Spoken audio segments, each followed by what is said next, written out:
जय श्री राम दोस्तों। आज दिल्ली से निकलना हुआ सीधा गुजरात के लिए। तो ये अर्ली मॉर्निंग फ़्लाइट थी मेरी और आई थिंक 5:30 बजे के आसपास की। तो मैं जैसे ही दिल्ली से निकला, वेदर बहुत बढ़िया था। सीधा एयरपोर्ट पर पहुंचा, थोड़ा लेट हो चुका था बट हाँ, बोर्डिंग टाइम से हो चुकी थी। भाई एयरपोर्ट पहुंचने के बाद सीधा फिर अपना गुजरात लैंड करे अराउंड 8:15 बजे के आसपास। गुजरात पहुंचते ही वेदर इतना बढ़िया था, वहाँ पर भी 3-4 दिन से रेगुलरली बारिश हो रही थी।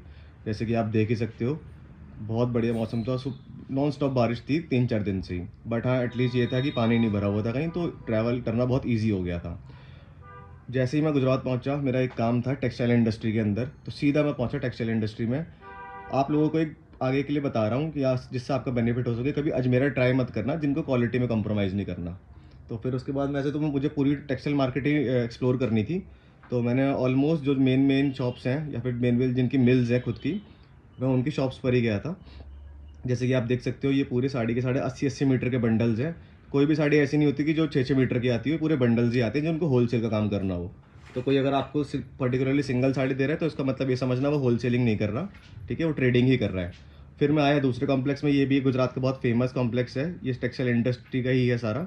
और इसमें बहुत सारे अच्छे ऑप्शन मिल जाते हैं आपको, मेजरली सूट्स और majorly saris and bridal saris के। फिर बहुत थक चुका था, इवनिंग हो चुकी थी, थोड़ा सोचा कुछ पेट पूजी पूजा की जाए।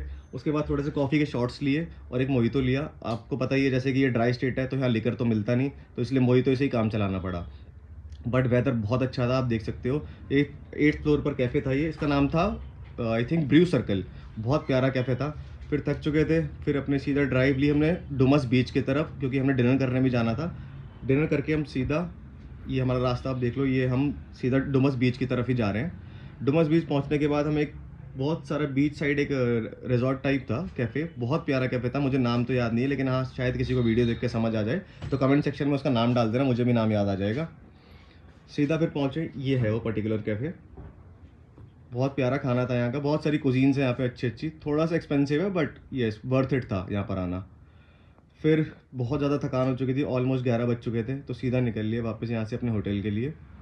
सो बाय बाय गाइस। इसका सेकंड पार्ट देखने के लिए आप कमेंट करना, मैं सेकंड पार्ट भी डालूंगा इसका। थैंक यू सो मच आज के लिए।